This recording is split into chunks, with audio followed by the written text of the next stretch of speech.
not going into the details of the calculations, we say there are three components to this. There is the volume, of course. As much volume you take, as much water impact you have. Then there is the stress. If you take it in a very stressed part of the world, it doesn't have the same impact as if you take it somewhere where renewable water is pretty much abundant. And then there is a third part, which is quality, which means that depending on the water quality you are taking out from the environment and putting back, you can do a great job or you can actually pollute the environment. Okay?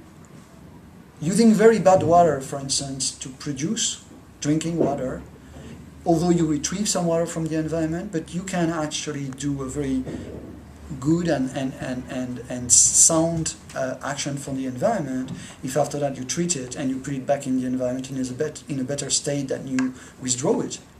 So actually all that has to be factored in. And how can, once you understand all three of those factors, volume, stress, and quality, how can communities or businesses or individuals use that information to adjust how they're using water?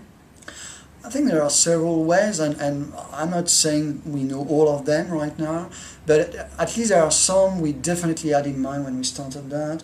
One way is first to know where their big rocks are.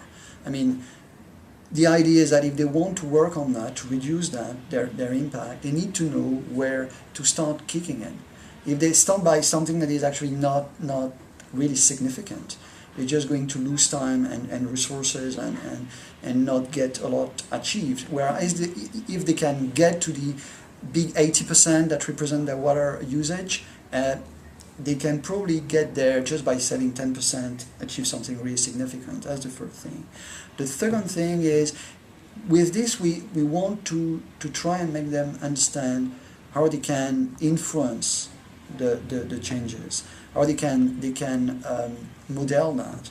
Like, what if I change this? What's going to be the impact before they change it? Just to make sure they're heading the right direction, instead of doing it, investing money, and realizing after a few years that actually it has a bad impact on what they wanted to achieve.